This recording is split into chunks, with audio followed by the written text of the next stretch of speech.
Hey everyone, and welcome to the very first GamesPerSecond podcast. I am Gio, and with me is... Winston, hello. Hey.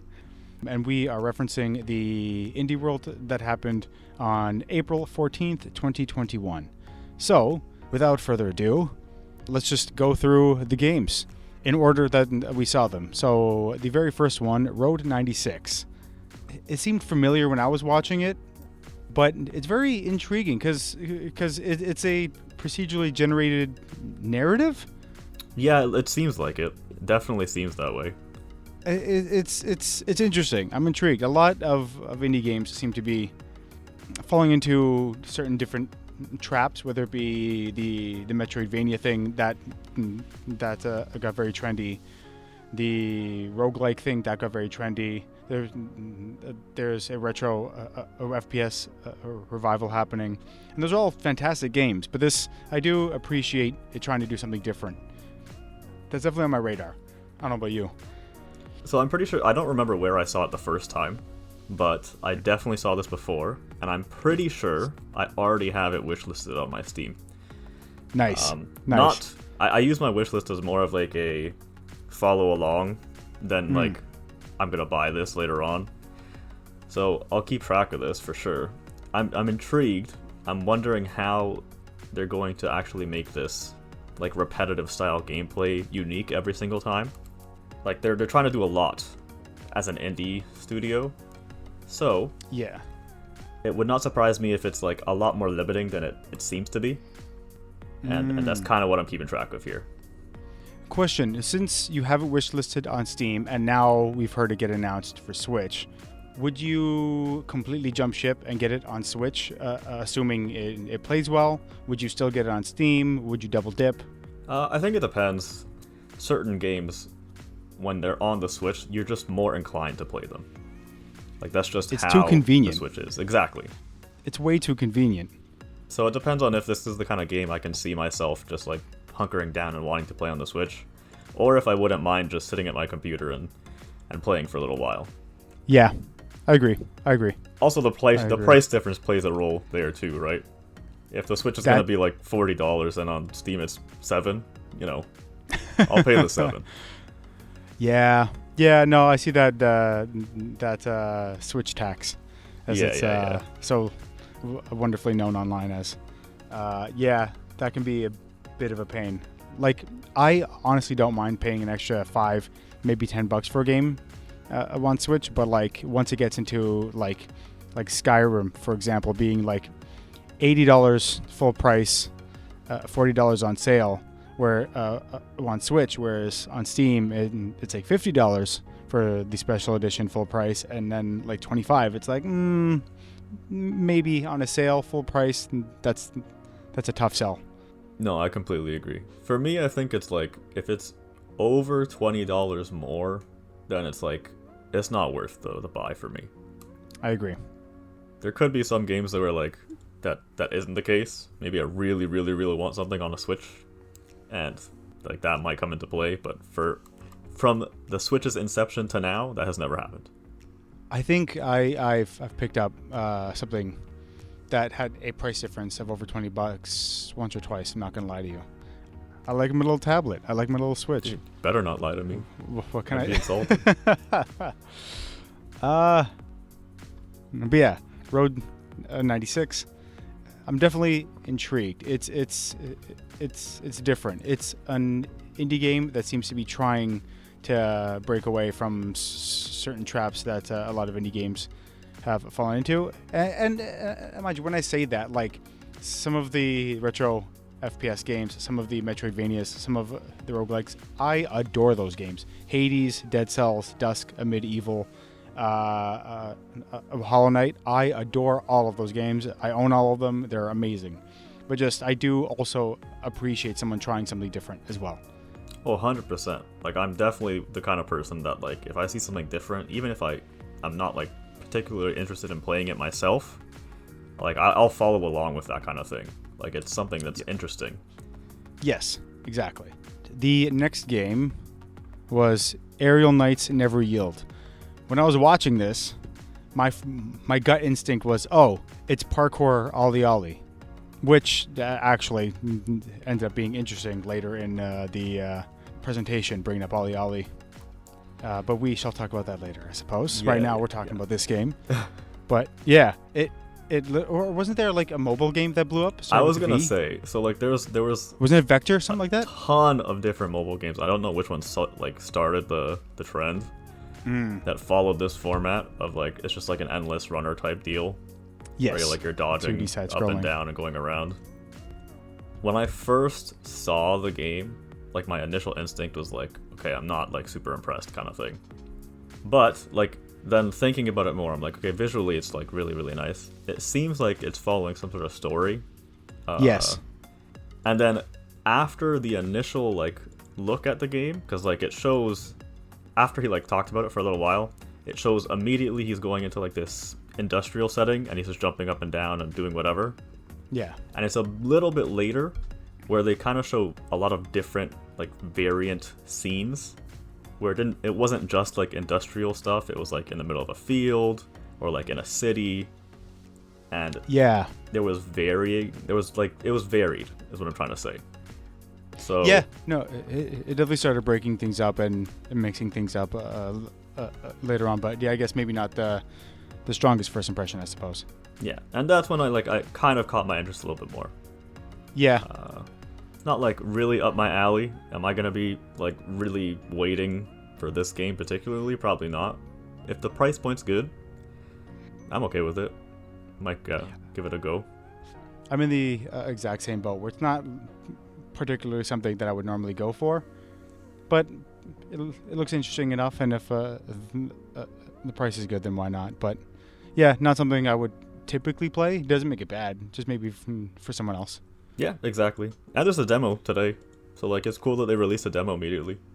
That's demos. I'm so glad demos are starting to come back. They are so important, especially in the digital age. I'm surprised they didn't come back sooner, because like it's a great way to sell your game. Oh, 100%, man. Like demos are super, super important. Before we move on to like anything else, because I want to like mention this before I forget later on.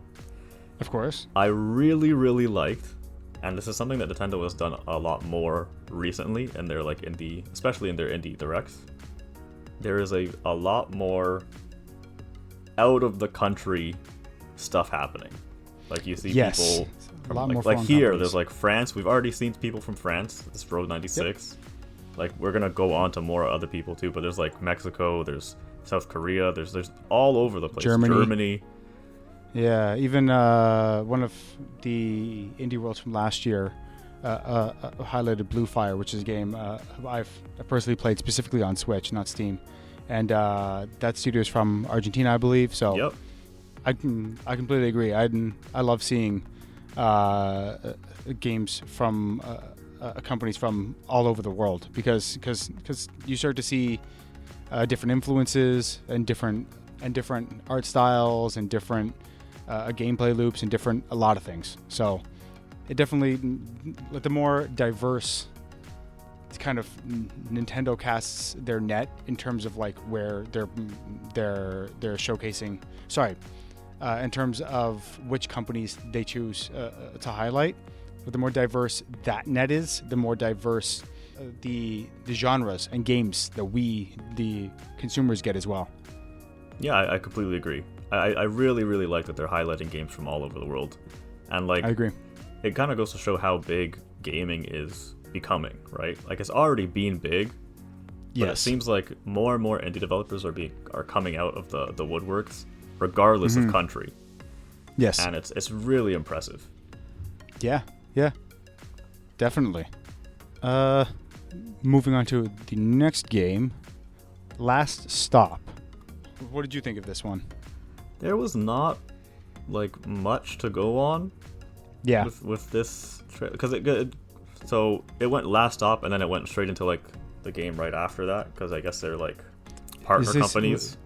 I was gonna say it's the same company or partners. Is it the same publisher maybe? Maybe. I didn't like have a good look.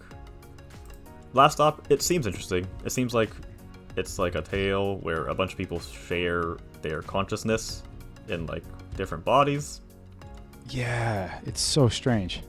I like interesting concepts like that, but I didn't get to see much, so like I'd have to see more before I decide to buy anything like this. That's true. Same. Yeah, I'm looking at it now, and like I remember watching it, but it didn't really have a very strong impression on me, if I'm being honest. Yeah, it looks cool though. It did not. Which didn't really grab me. Honestly, the second game they showed left a stronger impression, and like there was less. Much. Yeah. So, yeah, I don't know. Last Stop just didn't really punch me in the right spots. Yes, I agree. Speaking of that next game, Hindsight, a game where you... Sorry, how does this work? Different like objects and things within the world, like bring back flashbacks, something like that. It's very strange. It was the very same kind of problem with Last Stop, where like I have no idea what the actual game is going to be about. But it does seem very interesting. I don't know. They didn't give a lot to talk about. Is what I'm trying to say. This isn't the kind of thing where it's like, I don't have a lot to talk about because I'm not interested. It's like they just didn't give us a lot. So no. I agree.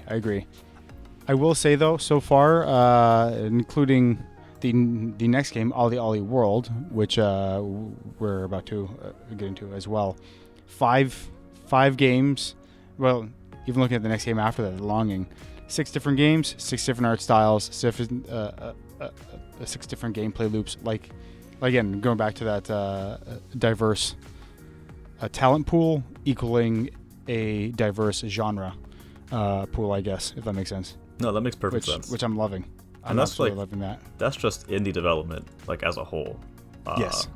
Like it's you go and you make the games that you want to make, and like hopefully they sell. And obviously, like I would never give an indie studio flack for trying to sell a game that's like really popular at the time.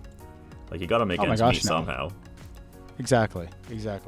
Yeah, indie development, like indie titles, is where you usually get like really diverse type of stuff.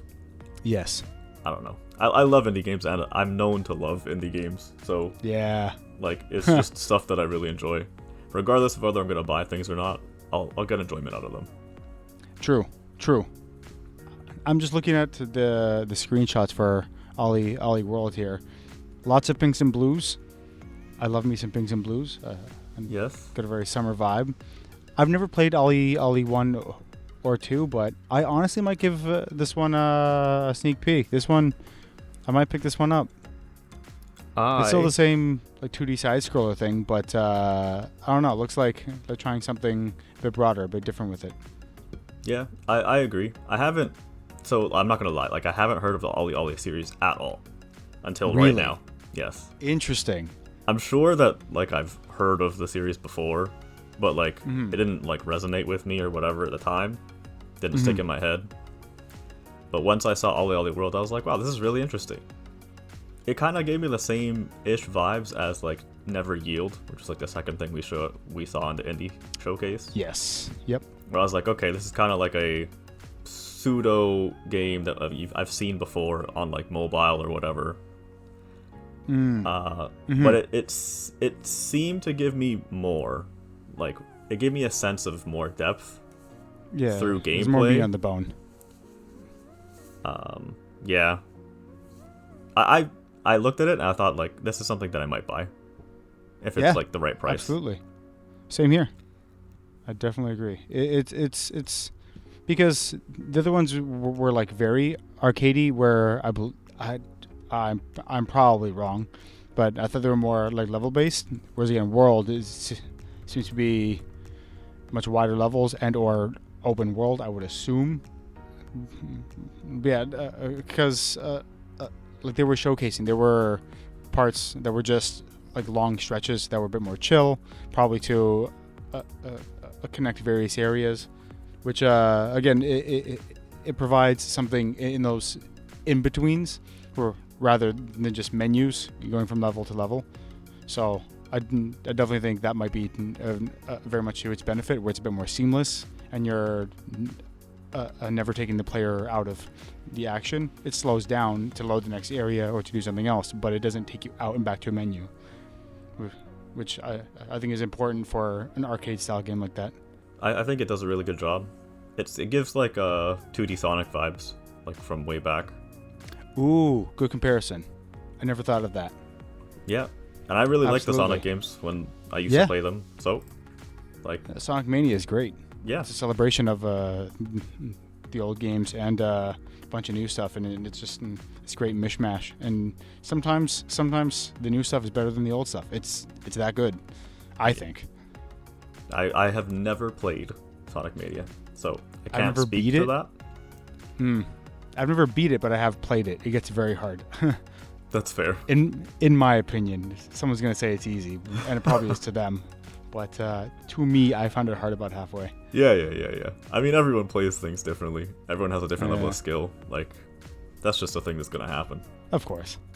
But yeah, Ollie World for sure. Definitely a really cool game to look at. Yes. This next game, The Longing. First of all, the art looks awesome. It's okay. The art looks really cool. The Longing has been on my wish list for a very long time. Oh, you've heard of it before? Oh, I haven't. 100%. I have not. I was super hyped to see it during the event. Nice. What's this whole 400 days thing about? Do you know? Yeah, so The Longing is like, it's a game where you don't have to play it to beat it. You literally buy it, and then if you wait 400 days, your game's done. Like, you've done your job. What? Huh. It's like an incredibly interesting concept. So what's the point of? What's the end goal? Well, there's a bunch of stuff to do Is while that just you wait. waiting? That's the end goal. Sometimes there is What no the end goal, my heck? dude. Sometimes it's just about living. Interesting. But so no one's really gonna know. So because a lot of times with certain games, people will like speedrun it and then spoil it for everyone. So this game is gonna be like impossible to spoil in that sense. Then, as long as everyone gets it day one, and even then, like you're not gonna know what happens for another like year. Well, considering it's been out for over a year now. Oh, it's been out? Oh, oops. Yeah. It's been out My on Steam for bad. over a year now, so like, there's definitely going to be spoilers, spoilers out there. Well, if I haven't seen it, obviously it hasn't been too widespread, thankfully. But No, it 'cause I've hasn't. literally never heard of this game before. It wasn't like super popular or anything like that. But like, I just found the concept super interesting. It's been on my wishlist forever. I just never like pulled the trigger because I had other things to play. Yes, it got shadow dropped as well. Yeah, I know. And I'm looking at the price. It's 20 Canadian dollars. I'm sure that's what 15 American maybe. It's 20 Canadian, and I can see myself picking that for $20. Just to put it out there is the Longing speed run. The world record, the world record since March 15th, 2020 is 2 hours and 3 minutes. How do you speedrun it? I thought you have to wait 400 days. Yeah, but I'm I have sure, so many questions. dude. It's So an many any percent questions. speed run, so that could mean there's glitches and stuff involved. That could mean that you jump in for the second, you jump out, put your clock forward one day, jump back in, jump out. Oh, I'm gonna look this up now. I've got to see what 100% speed run. Oh my goodness. Seems like here the Longing speed run 400 days world record 400 days in 40 hours. What on earth? So there's got to be something like in game to speed up time, maybe. Maybe I'm not. sure. I don't know anything about this I game. have not looked too hard like into the game because it is a game that I do want to pick up and Really play at cool. some point. I might do the exact same thing. I might not look it up, and I might just find out for myself. That looks really interesting. My understanding is correct, there seems to be like potentially like RNG based things in the game that might speed up the time, like the counter that's going down. Interesting. I might just mess around and find out for myself. I might buy that on Switch. But yeah, very Might cool do game. it. Super crazy good concept, I think. I didn't even realize Yeah. it was based on some sort of German folktale. Yeah, no. That's really cool. Dude, I don't know. Super cool. Definitely something that I'm going to pick up at some point, whether it be on Same. Switch or on Steam. I'd probably go Switch at this point because I'm going to look it up on Steam and see what the price is like. See if it's comparable. It's like Remind you, $13.99. $20 for the Steam version. Like it's hard to argue there. It's $13.99. It's on sale right now. It's on sale right now, but full price, it's only a couple bucks cheaper. So at that point, I would personally go Switch. Yeah, I wouldn't blame you. Because we were talking about the $20 rule earlier. I definitely would not blame you. I don't know. It seems like a game that really would go well with the Switch because it doesn't. I don't think it's a game that you're meant to sit down and play for like a crazy amount of time. Yes. Like you go, you do your task for the day, and then your guy just sort of sits around for the next day waiting. Yes, it really does play into the pick up and play because like you were saying, it's not meant to sit down and like play for long periods of time. So I can literally just take my Switch out of the dock, do a few tasks while lying down on the couch, or maybe like on the bus to work or wherever people may be going. Don't go anywhere. Stay inside. COVID. Yeah. Like again, even just like lying down on the bed. Launch it up, do a couple tasks, and put it down. Like it would be perfect for that kind of thing. Yeah. Switch. I definitely agree. Definitely plays into the Switch's nature very well.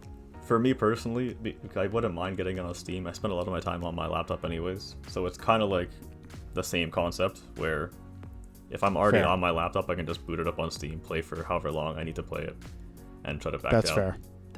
Also, I feel less guilty stopping, like not playing something when I have it on Steam than when I buy it on the Switch. That's just me. I feel the exact same way, and I don't know why. Yeah, I don't really understand. It can be the same price. I feel so guilty when like I don't play something on Switch, but Steam, I've got so many games that like I've played and like I put down. I don't know. I just don't feel bad about not picking it back up. Yeah, something about Steam and like the nature of it makes you not really care. Because everyone's library is just full. Yeah. Of stuff. On to the next game. Yes. Yes, there is no game. What are you talking? What do you mean on to the next game? There is none. Oh, the same exact joke that was made on the during the Indie World. Exactly. I've heard of this game. I know nothing about it. It looks like a bunch of like mini games. I've heard about it before as well. I don't really know much about it either. It seems like it's kind of like a WarioWare-esque like title. WarioWare. Oh my goodness. I haven't heard that word in a while. Probably not as like, because those games, they're not even like mini games. Those are like micro games in WarioWares, where it's like 5 seconds or whatever. Interesting. So this is probably like little mini games that you have to complete to get through whatever it is you're trying to do. It seems like there might be some sort of story going on and stuff as well. I've never played any of these games before, so I'm not sure, but yeah. It's definitely on my wish list, though. I don't know if I'm going to get it right away, because it also shadow dropped, I believe. Yes, it did. But, yeah, so I don't think I'll pick this up today, but I can definitely see myself picking this up in the future. It's cheap enough, it's interesting enough. I don't know, it looks like a fun time. I agree. It's one of those games where I'm going to have to look into it like more before I end up buying it. But yes, same. I wouldn't feel guilty about like picking it up and playing it for a little while, for sure. Gosh, the next game. I cannot wait to talk about this next game. I am excited. I'm so excited for this next game. Yo. We actually played this game at an arcade excuse me, not this game. This game was inspired by the original. It looks so cool. I don't know. I always loved that arcade game. I can't remember like if it had a specific title or if it was just Teenage Mutant Ninja Turtles, like the arcade game. I don't remember either. I'm so hyped for this. But like the hack and slash like nature of it, a regular beat 'em up. May I also say that it's also being I believe published by or made by one of the two. By the same company that did Streets of Rage 4. Yes. Which had a fantastic Switch port, solid 60 FPS. I couldn't get a good beat from the trailer, but Streets of Rage 4 did run like butter on Switch, and so I do have high hopes in that regard as well. I mean, for just technically, I can pretty much almost guarantee it's going to be running like butter. These kinds of games aren't like made to destroy your CPU. No. It's not that it's too graphically intensive. It's that we've seen certain games that also are not very intensive just get lazy slapped on ports. Yeah, I mean, that's fair. To Switch, and it's just like a little bit of TLC that would have been just fine. But yeah. But is this game, I'm very, very excited for this. Is this a slapped-on port, or is this a Switch title? I don't actually know. I want to say it's... Well, first of all, if it is a port, it's certainly not slapped on. I want to say it is a port, though. TMNT Shredder's Revenge. I believe I've seen it go somewhere else, no? The platforms, PS4, Microsoft Windows, Xbox One. I see, and now I see, Switch. I see. Yeah, so it has been out for a bit. But like I said, this is a port of a game that is on other consoles. That does not mean it's going to be a slapped-on or bad port. As, like I said, the other beat 'em up ran extremely well on Switch, and I expect the same TLC to be applied here. I agree. I think the arcade game was called Turtles in Time, by the way. Just thank you. Is there online for this? I think that would be awesome. There is. It just says players up to 4. Well, I looked it up. See. Shredders. Which, by the way, pixel art can be kind of hit and miss for me. Not that it's bad, but just like sometimes it is just overdone and not really necessary. It looks fantastic here. It looks great. I agree. It looks very faithful, but still clean and still. And I don't know. It looks really cool. I mean, I'm a little bit less critical when it comes to pixel art. I tend to like it. That's fair. On this one website, it says local and online. I doubt that's for the Switch versions specifically, but if there's online other versions, I can't imagine them cutting it out for this one. I looked it up as well. It said it was local and online. So it seems like there's probably a online portion, which I think is like for the better. Yeah. Street Rage 4 was what, $30? I don't remember. Just trying to get a beat on what price it would be. Unless, hold on, let me just look it up on Steam again. I'm like... Oh, still didn't say the price on Steam either. It's just coming soon. Yeah, I'm not sure. I was waiting for a pizza to be in the background, and like, there wasn't, and my heart hurt. So, you know. We'll see. We'll see. It looks... I'm hopeful, though. It looks great. Does it have cheesy lines? It's like if it doesn't screamed out by the turtles? Because I didn't hear anything. That's true. No cheesy lines, no buy as far as I'm concerned. I agree. I hate to say it, but like, if the turtle's not talking at like every millisecond, saying something super cheesy, then is it really a TMNT game? Yes, that game, a likely buy from me. I might actually pick up Street Rage 4 as well, because I haven't yet, but like, I've seen it. I've seen the Switch port. I've heard nothing but great things about it. I might pick that up in a preparation for this game. Gotta prepare myself. Gotta get ready. Okay, if you say so. Gotta train for that TMNT Shredder's Revenge, man. Yeah. Street Rage 4 does have online, right? I'm not sure. I think it did. It better. Anywho, which, by the way, I'm just looking now. Since the Indie World presentation, there is also an Indie World sale, which I'm definitely going to look through. Hopefully, Street Rage 4 is on there. Goes from today to the 24th, I believe. Anywho, next game. Crease Tales? Crease Tales?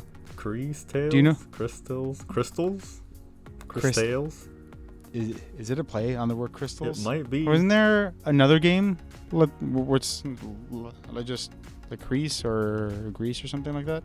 Grease, yes. Grease. Okay, so it's not the same thing. No. Okay. Okay.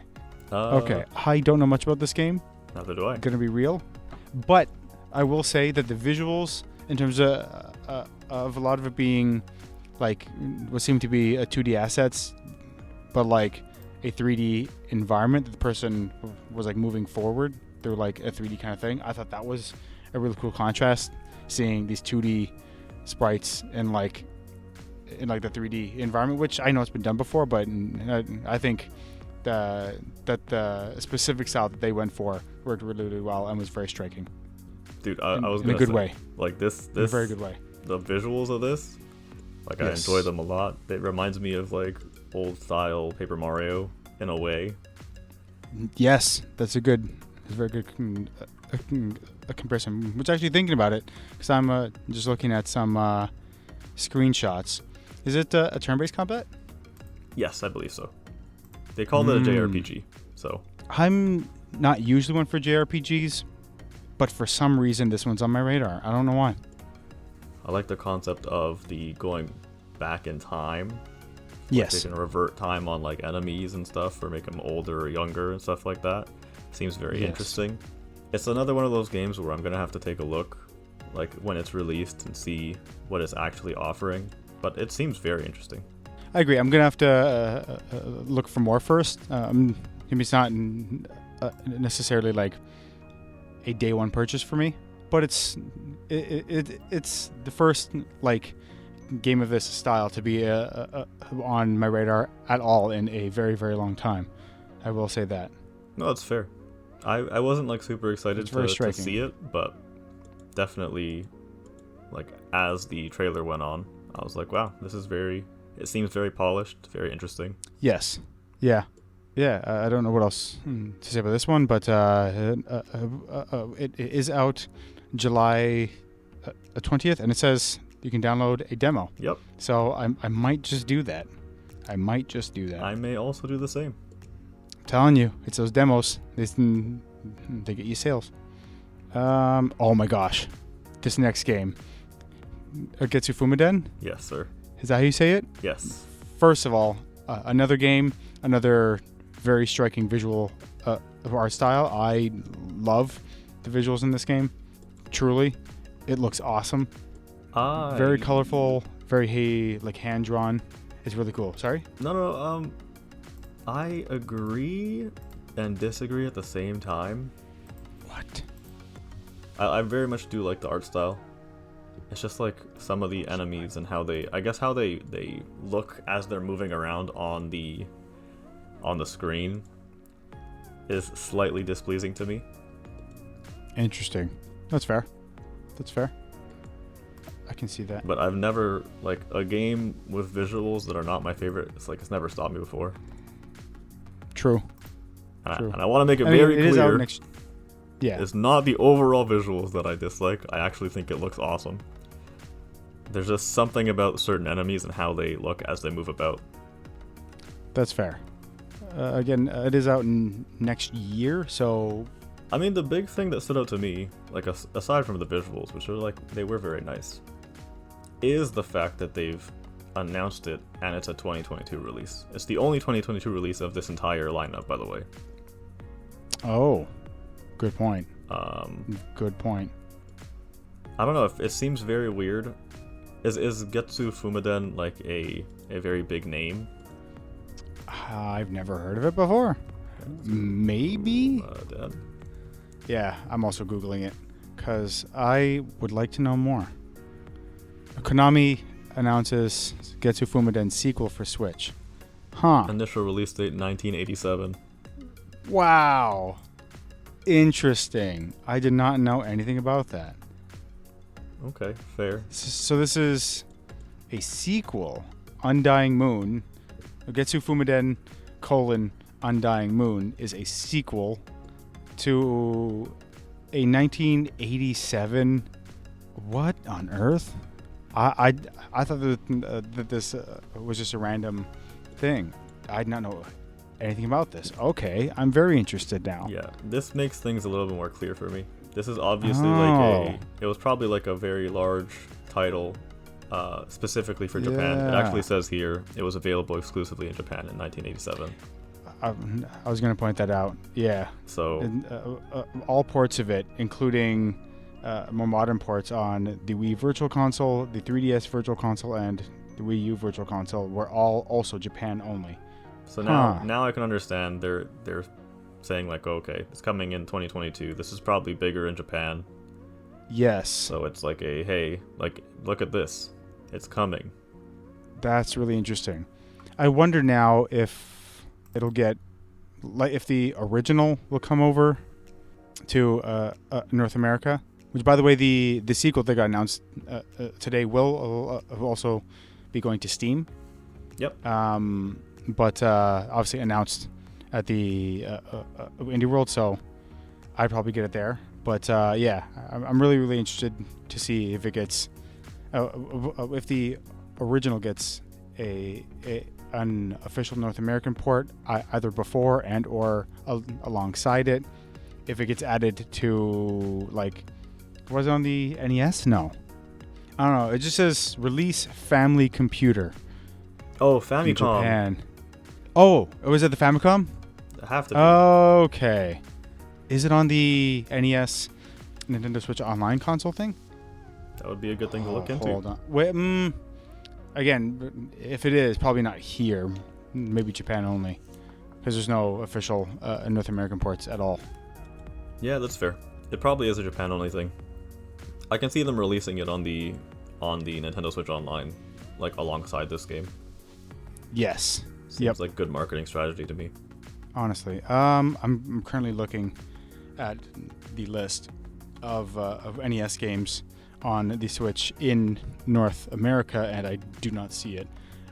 I would love to see it though, or even something similar to what Fire Emblem did. Didn't they get an official North American port of the first game soon after Three Houses? Or am I making stuff up? I think I remember something along those lines. I'm not sure if it was the first ever like Fire Emblem that they got a port for. I thought it was. I'm not saying you're wrong. I'm saying I don't know. I was wrong. Yeah, fair. But yeah. Anyway, point being, Getsu Fumaden, Undying Moon for Switch and Steam coming out next year. It's very, very much on my radar. And now that I know more of the history of it, I might try and find the original. Maybe find a fan-made English patch. We'll see what happens. I'm very, very interested in that now. That looks awesome.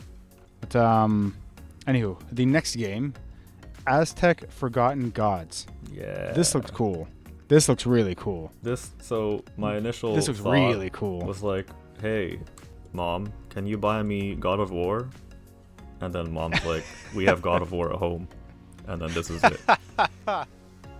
Wow. That is not a bash at this game at all. I actually would probably buy this game over a God of War game. The original God of War games. Ooh, them's fighting words. I Those were amazing games. I agree, but there's something about like this game that stands out more to me than one of the original God of Wars. That's fair. I was going to compare like the wall running in this game to something like something from the same era and genre as the original God of War games, but the Prince of Persia: A Sands of Time trilogy is what it kind of, especially with the well, this one has an Aztec theme. Those ones had obviously a Persian theme, but I feel like those two visually can be a bit closer than the Greek-themed God of War series. Yep. So that's why it just kind of reminded me of the Sands of Time trilogy as well. I feel like the God of War thing is mostly because it's like a whole fight of gods. Like that's what this game is based off of. Yeah, that's fair. God of War. Yeah, gods. Gotcha. Like they even mentioned it, like bring the gods to their knees or something along those lines. I may miss that. That's funny. Genuinely looks like a really cool game. Probably yes, one of the most enticing games of this entire Indie World Direct for me. I agree with that. My only concern is it being the most visually ambitious of this Indie World. It might just technically, I'm hoping it runs smoothly. I'm going to assume it is until proven otherwise, but it's one of those games that I'm definitely going to be looking up frame rate analysis videos before buying it. I don't think there's any game on here that like I looked at and I was like, I'm going to buy this right now. Most of the games, even the ones that got shadow dropped, I would like look more into. The only ones that like I wouldn't have looked more into are the ones that I've already like heard of.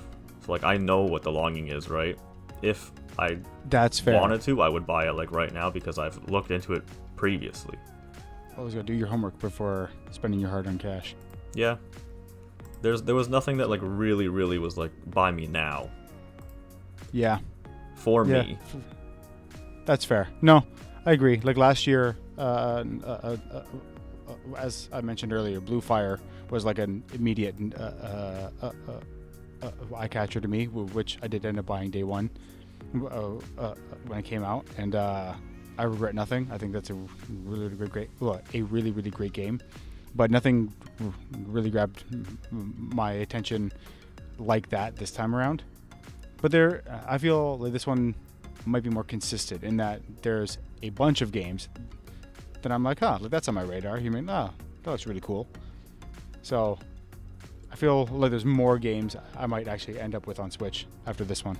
Yeah, that's fair. I mean, we approach Indie World Directs very differently.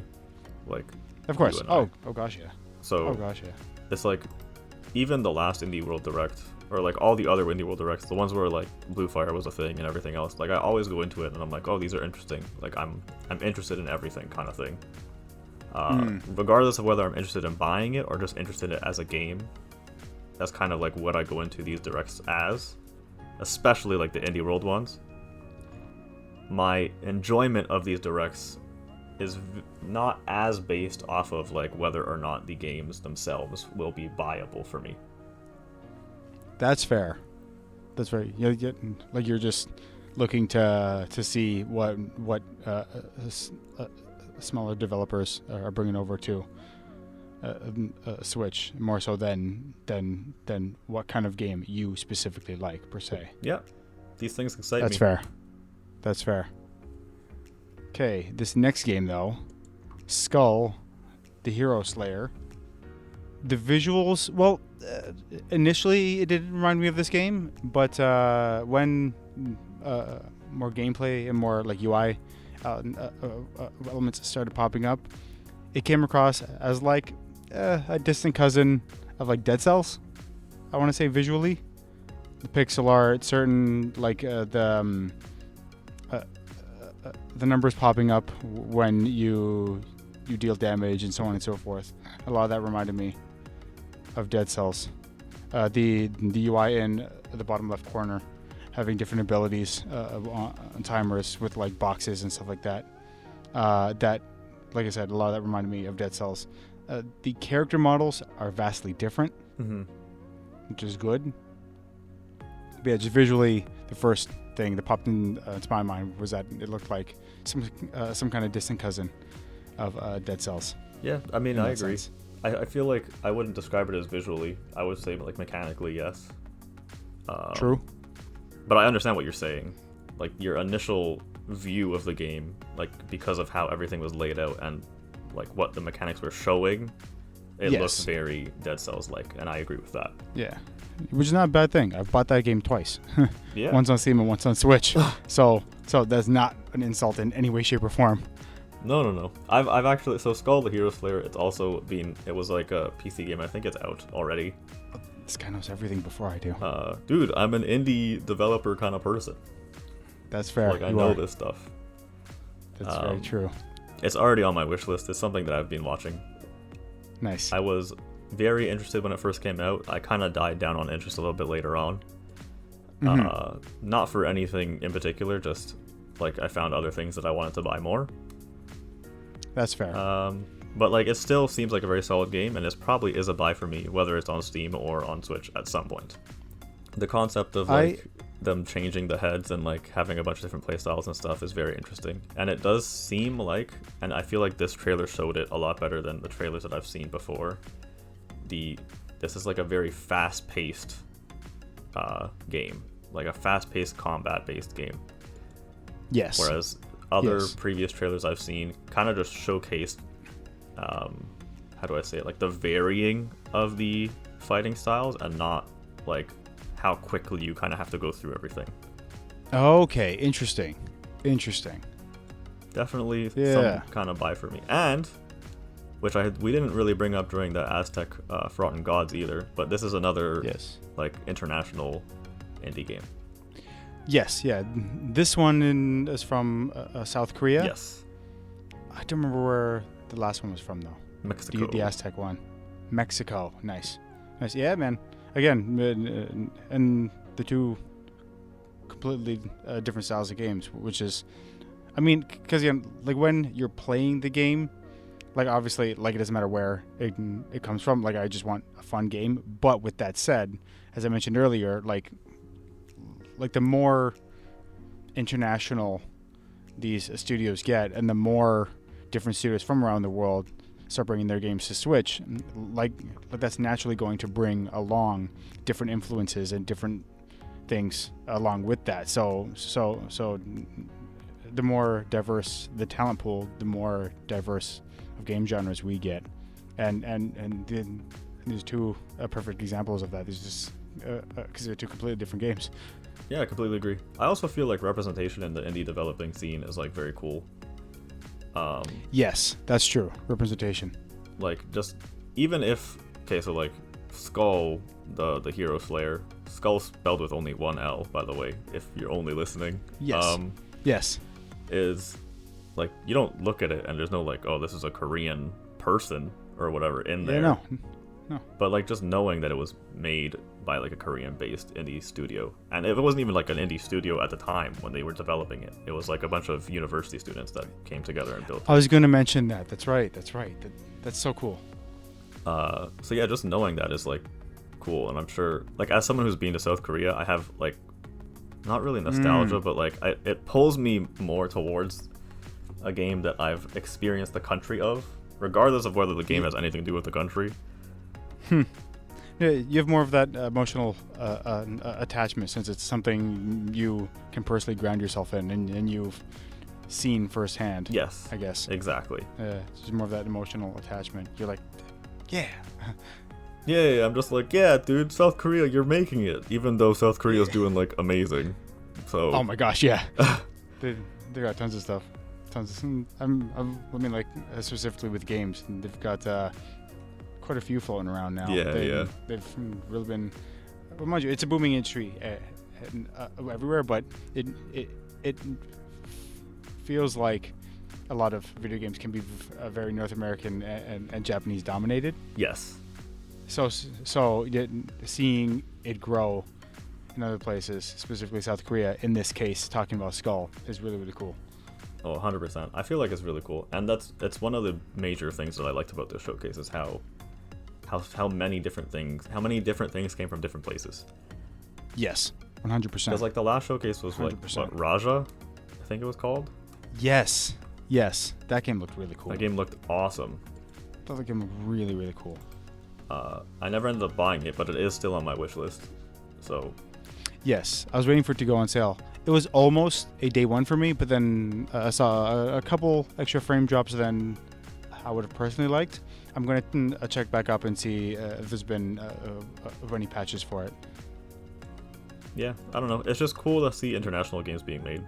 Like, they were always being made, but like just them getting more exposure is cool. I think Indie World is a perfect place for that as they continue to grow. Hopefully, these companies grow and some of them get into the larger general directs. But even as is small indie studios of having an outlet like Indie World to showcase them, I think is really, really cool. 100% agree. Moving on to the next game, though, Art of Rally. I really, really like rally racing games. Well, more of like the sim ones, like a Dirt Rally. I've never played WRC, but I know 8 and 9 are on Switch. Mm-hmm. A Dirt Rally is not on Switch, but I do have the game on PC. This obviously does not look very simulator heavy. It looks a bit more arcadey, but with that said, a lot of rally games. So what a lot of rally games have that other racing games don't is that it's just you and a track. You know, you're not facing 8 other CPUs. It's just you and a track, and there's something about that just, like, instead of focusing on passing the next car, you're focusing on just making sure that your lines are clean and making sure that your turns are where they should be. And there's just something very, meditative about that, where it's like, because by focusing all of your attention on one thing or on those small details, like, just everything else kind of gets blocked out, and there's something really, really cool about that. To me, it's why I keep going back to Dirt Rally, because, like, every time I focus on making sure that my line on this next turn is really, really clean, you mean, like, there's very, very few distractions, and there's just something about that, and I hope that comes through in something a bit more arcadey, it looks like, in this game. No, I can definitely understand that. It's like a non-competitive nature. Like, there's just it's just you in the road, and this game, like, looks like very nice, and, like, visually it looks really, really interesting. Yeah, because a lot of times when, like, realistic looking games, like, for example, a Dirt Rally, I'm going to keep comparing it to that just because that's the rally game that I've put the most time in, and I know gameplay wise they're probably vastly different, but the same premise of just you in the road is still there. But anyway, this game definitely has a very, very different visual style, which might actually work better on Switch, just because sometimes going for that photorealism on Switch, sometimes too many things get cut out, and it just kind of looks like a shell of what it should be. Whereas this, going for something a bit more artistic, they might be able to actually make it shine a bit more, and actually see that vision through, whether instead of cutting too many things back visually. Yeah, I agree. I think they did, like, visually, I think it's very simplistic, but, like, it's used very well. Yes, exactly. And yeah, I mean, it pulled me in, and, like, we should mention that this game, it was a start. Like, so every other game, aside from the very last game, which we'll talk about later, obviously, it's the start of, like, the games during the indie world where they didn't really have a presentation. It was just like, okay, here's a bunch of games that we're going to show you. Yes. So there wasn't, like, any information on any of these games coming up. It was just, like, 5 to 10 second showcase of, like, what they're offering. And yeah, this is, like, with what this game was, it seems it was interesting enough to bring your attention in even during that 5 to 10 seconds. Like, the simplistic art style, the drifting cars that seem like they move quite well. Like, yeah, it's definitely something that I'll keep an eye out for. I'm just reading here, it does say that it comes out summer 2021, so shouldn't have to wait too long to see the full-fledged fat experience. Yep. Definitely on my radar. I love racing games of all types. Yeah, I'm a big fan of racing games as well.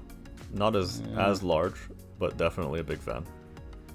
Fair, yeah. I've got Dirt Rally on PC. I've got a Grid Autosport on Switch. I've got Fast RMX on Switch. I've got a bunch of racing games on Switch. I've got there's a bunch of good ones. Mario Kart on the Wii U. I've got Mario Kart on Switch as well, because I, like the rest of the world, didn't end up buying a Wii U, unfortunately. Excuse me? Not that it's a bad system. It just didn't get the love it deserved, I think. Me and the 8 other people that bought a Wii U had a good time, okay? I'm sure you did. I'm not There's a lot of good games but on the Wii U that no one else played. Legitimately, the first party support was actually really, really great. Like it got an exclusive Bayonetta game. It got a Tropical Freeze. It got a bunch of stuff. The Wii U 3D World was a success in everything except for the system. That's yeah. Yep. I mean, that might be giving it a little bit too much credit, honestly. It wasn't a success marketing-wise either. Oh, it wasn't a success financially. No, but I take it back. It was not a success in a lot of ways. There's. It had a great library of first-party games, though. Yeah. That still holds true. Well, it felt like it needed to. That's a whole other topic, though. Yeah, no, that's a completely different topic. But the next game from the Direct is Kiwi. Yeah. This is a game I have a feeling you are going to like and or legitimately play or make memes out of, and or both. Why not both? Excuse me? What are you trying to say?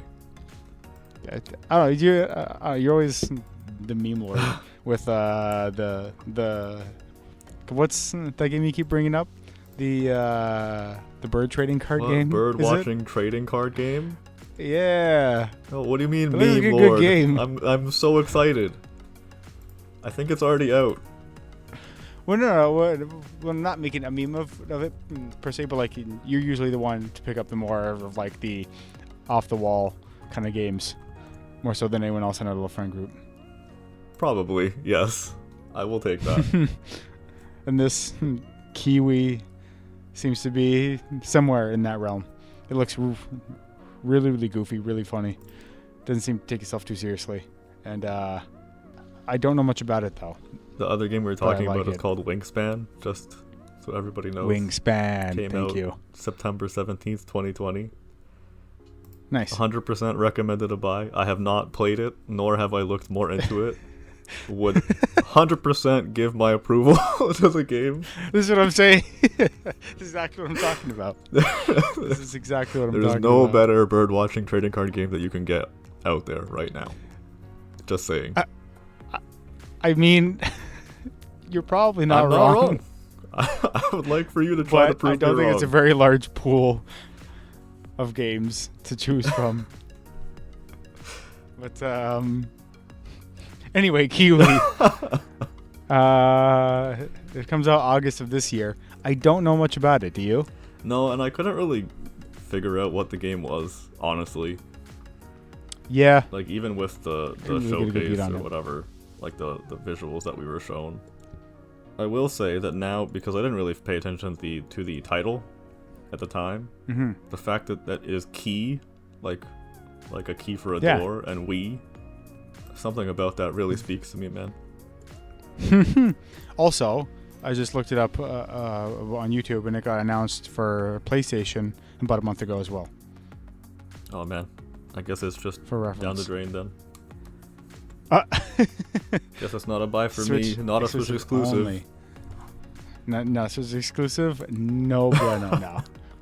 I mean, the more people they get to play Kiwi, the better, as far as I'm concerned. I mean, yeah, maybe. I have no idea what the game is. That's the problem. So, was it looking at the word "we" and looking at some of the visuals where there's constantly two characters tugging on the same thing? Obviously, co-op is probably a thing. Oh, that's very... Yeah, see, up to 2 players. That's true. Very smart of you to think. Yeah, that actually makes sense. It might be like a... Maybe. Like kind of an escape room-esque, like puzzle-esque game with 2 people. Ooh. Thus the key in Kiwi, finding the key to leave a room. This is actually on my radar now. I didn't really get a good enough beat from it, from the indie world, but I'm glad I'm looking more into it now because it looks really, really cool. It does seem a lot cooler when you look into it. I feel like the indie showcase did a good job of showcasing a lot of stuff, even during the very end, fast-paced, here, just look at all this stuff. But this game didn't show very well. That montage, yeah. Yes, I agree.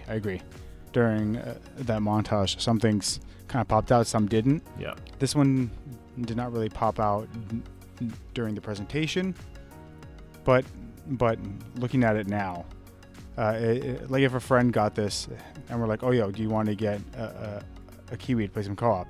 I'd probably say yeah. It looks fun. It looks cool. Who doesn't want to be a Kiwi and deliver some mail, Exactly. Now we're talking. I guess I can see the widespread appeal, just like the widespread appeal of a birdwatching card game. Here we go. Oh my god. Okay. This next game looks really, really cool.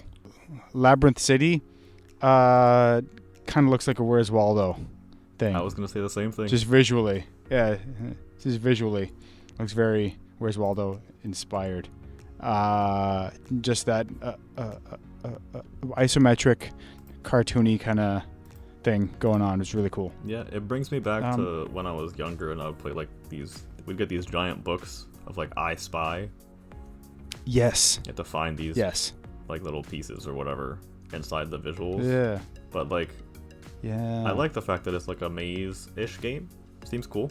I was gonna say, yeah, it seems to be like a detective maze kind of game. So it seems to be pulling from some of those things for inspiration. So I'm definitely interested. Oh, okay. Adapted from the best-selling children's book series Pierre, the Maze Detective. So it's actually like adapted straight from the book. Oh. I don't think there's too much to talk about gameplay-wise, but yeah, no, not yet. But it is out this spring though, and it's already spring. So, but yeah, looking for the right price. This might be a pickup. Looks pretty cool. Yeah, it looks interesting enough. Weaving Tides is the next game. Another game that kind of grabbed me visually.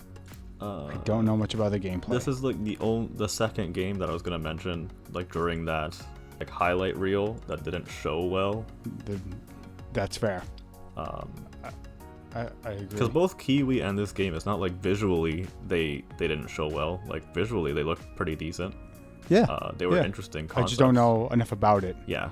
About what it is and what you do as a player. So looking more into it now, it seems like it's like a dungeon/puzzle game. If it's got enough meat on the bones, and for the right price, I can dig that. I wish they showcased the gameplay and like what you do more. Yeah. Have you looked through the screenshots of this game? I am right now. Like the beginning screenshots are like just showcases of like where the place is and whatever, but the last screenshot in that series shows a menu that seems like the game is more in depth than. Oh, the embroideries and that kind of, which these kind of look like charms from Hollow Knight, yes. Even, yeah. Which Blue Fire use a very, very similar system to good effect, and so I think if they can kind of find their own little a pocket of different charms here and different power-ups, that makes sense within this game's gameplay loop. Yeah. It definitely adds a lot of depth to what you can do to different play styles, stuff like that, which is cool. Yeah, agreed. It's an interesting game. Didn't show very well, but definitely interesting. I wish this and Kiwi had a bit more time. Yeah. This next game, The House of the Dead Remake. Is this one of those on rails arcade shooters? Is it a JRPG? Stop this. Yes, it is an arcade I'm going through shooter. the screenshots, and yeah, it says hold your fire and hold shoot to skip, and so yeah, it looks like one of those on rails of arcade games. Yeah, it's 100% on-rail shooter. I could be wrong, but that's definitely what you're not wrong. It looks like. Guaranteed not. I used to love those This games. is the kind of game that you can show like 10 seconds of, and like you don't actually have to worry about somebody figuring out what the game is about. That's true. Which is why I was being like a little bit more jokey about it in the beginning. It's just like this guy. Like I'm saying, like this is probably the best way to showcase this game. You don't need a whole like, okay, we're gonna show you like every single thing about this game. Yeah, because then it's gonna just like run dry pretty quick. Yeah, we give you a 5 to 10 second clip. Get in, showcase, get out. You know what I mean? Nice, short, to the point, flashy, get out. Yeah, and like that's all you really need. Whereas like the other games that we talked about, like Kiwi and the Woven one, Weave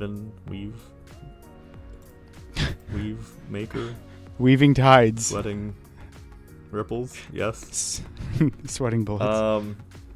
Yeah, like they need a little bit more time to showcase what they're about. Yes, agree.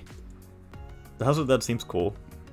Yeah. I was never an on-rail shooter kind of person, like even at arcades. But it's not, even though it's not for me, doesn't mean I can't appreciate what it is. Weren't there a lot of like those on-rail shooters on Wii just because of the pointer. Yeah, because it transferred over to Wii like perfectly. Oh, it's perfect. Yeah. So this is gonna be interesting to see. I mean, I would assume gyro. It's gonna be interesting to see how it translates without that sort of arcade weapon and or the Wii pointer. It's gonna be interesting to see how it works specifically on Switch. Again, for the right price, definitely. Yeah. Definitely cool. But that's the cool thing about this indie world. There were no like duds. You know what I mean? Everything looked. If it wasn't for me, it still looked good. Yeah, I mean that's fair. I very rarely do I go into an indie world and come out of it being like, okay, that one game looked like really bad. I've got a relatively positive outlook on like indie worlds. But yeah, you're right. There was none of these games where I was like, this is like just not gonna work out. That's true. Like, is the House of the Dead remake gonna be the next giant hit of the century? Like, probably not. Yes. What do you mean? No, listen. That spot's already taken. Birdwatching card game. So it needs to wait. No, you know what? Kiwi needs to wait. Its turn. My bad. Oh, I'm sorry. Can't just dethrone the king like that quickly. Dethrone the king. Wow. Them's big words. They're words that are well earned. Ooh. And I say that never touching the game. Just want to make that clear. You should then. Ooh. Sorry, I kind of skipped ahead to the next game. Ender Lilies? Yep, Ender Lilies. This looks very like, I want to say a Castlevania in a sense. Yeah, I can get that. Or no. Again, the visuals are very striking again. A lot of these games have very striking visuals. Yep. Which is awesome to see. That's one thing I love about indie games as well. I mean, beyond just the different kinds of gameplay and the different genres that you get, a lot of times you get tons of different art styles. Where, like, instead of just, because a lot of AAA games, and not all, but a lot try and go for photorealism, since they've got the resources and they've got the team and they've got the financial backing. A lot of indie games just get artists who draw or paint or in some fashion create different kinds of art. And so a lot of these games can be much more visually striking, and actually allows a bit more for a creative freedom in that sense. With indie titles, like, you get a lot of varying art styles. It's one of the best things about them is that, like, very few indie games look alike. Yes, I mean, once one indie game kind of takes off, you will see a few like copies of it. Yeah, but generally speaking, there's a lot more diversity in the art style of indie games than there seems to be in AAA games. 100%. Which is awesome. This game, don't know much about it. It seems to be some sort of Metroidvania, just at face value. What's that new, like, Castlevania-esque game? Bloodstained? I believe so. It kind of looks like a 2D drawn. No, that's actually. Wasn't Symphony of Castlevania the Night? Symphony of the Night is like a really old game. Ritual of the Night. Yeah. I think is the Bloodstained one. My bad. Yeah, it looks. This game, Ender Lilies looks like a 2D drawn version of that in a sense. It seems more Vania than Metroid. Yes, 100%. 100%. But yeah, it looks really nice. Yeah. These kind of games are very reliant on, like, how they feel mechanically, and I've heard that it's a really good game that way. But I would have to look more into it if I was ever gonna grab it myself. That's true. Something about that Castlevania whip when you just pop an enemy real quick. Oh, it's so satisfying. So satisfying. It's this game. A lot of the visuals rely on heavy contrast. Like I'm looking at one that's like gray, black in the background, and then like really red and pink in the foreground. And again, it's very visually striking, and I think it works to great effect. I think it's really cool. Agreed. I'm gonna have to look more into this. I like my Metroidvanias. I typically am more on the Metroid side, but I would not mind delving into the Vania side. Okay, the next game, Beasts of Maravilla Island. Am I saying that right? Pokemon Snap? Probably not. I'm pretty sure it's called Pokemon Snap. Pronounced Pokemon Snap. Yeah, is that how it's pronounced? Pretty sure it's pronounced Pokemon Snap. I got it. What do you think of this game? This is like up my alley. Yeah. Super Definitely. kind of like, it's chill. It's kind of out there. It's just my kind of game. Yeah. I don't know if you're looking at the screenshots, but do you see this bird that looks like a banana? I do. It looks awesome. How can you not love this banana bird? How can you not love the banana bird? The graphics are very, like, I want to say Breath of the Wild, but like it seems even more cel shaded. They're towards even like more of like a drastic contrast in the shading. Yes. The trailer, I thought I saw a couple of like noticeable like frame drops. Like it didn't look the smoothest. A lot of times that can just be the video encoding, that can be the live stream, that can be so many different things. But again, as I do with most Switch ports, I'm definitely gonna look at some frame rate analysis videos first. Mm-hmm. As I do just with most, to make sure it's nice and smooth. As I do with most Switch ports, I'm going to let you look at frame rate analysis first. I like watching my Switch port breakdowns. Yeah, man. Nothing wrong with that. It's useful information. I know. That's why I let you look it up. Yeah. That's why I allow you to look them up. Yeah. Oh, wow. You pointed out that bird, right? Yes. Did you look at the developer? Banana Bird Studios. Banana Bird Studios. Oh, wow. goodness. I did not even see that when you pointed that out. That's hilarious. It's amazing. Did you see that? Was that intentional? No, that was not. It's a banana bird. That's hilarious. Obviously, I was just going to say it's a banana that is bird. Hilarious. I didn't look at the studio at all. That's awesome. Wow, developed by Banana Bird Studios. That's great. That's hilarious. It's a guaranteed buy for me now. Yeah. Instant buy. It reminds me of again. There's like those games where you're like just sort of chilling and swimming around the ocean and stuff. Can't remember what they're called. Abzu. Abzu? Yeah. It's like a very chill vibe. I can see that. I can see some like land Abzu. Yeah. It seems less exploratory than an Abzu, but it also is like partially Pokemon Snap, so like it has. Hey, if those two games had a baby, would you not buy it? I was gonna say it's the best of both worlds, right?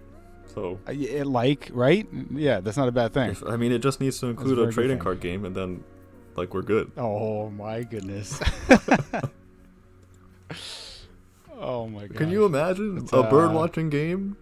Like you can make this into a bird watching game, and then every time you watch a bird, you get a trading card, and then you go and duel people and send them to the Shadow Realm, you know? And send. Oh my gosh. Honestly, I would legitimately be interested in that. I would too. Banana Bird Studios, get in contact with me, please. We'll work something out. And whatever studio made the bird watching trading card game, please contact me. Oh my god. He's got business ideas. He's ready. Yeah, interesting. Is this on rails like Pokemon Snap, or is there a bit more exploration? It seems like it's exploration based, so you just sort of run around, That's take cool. pictures. Again, for the right price. June 2021. It's coming out soon. There's no right price for me. At any price. It goes on the wish list and will be a buy at some point. Yeah? this is going to be a buy from you? Yeah, I mean, like, I will need to look into the game. At some point. Maybe not day Like, one, but at some Jokes point. aside, I will look into the game and see like what it has to offer. But Yes, just as agreed. like Same. a 5 to 10 second snippet, like it caught my interest. It's a game that I know I would enjoy regardless of like what more it has to offer. Nice. Yeah, definitely.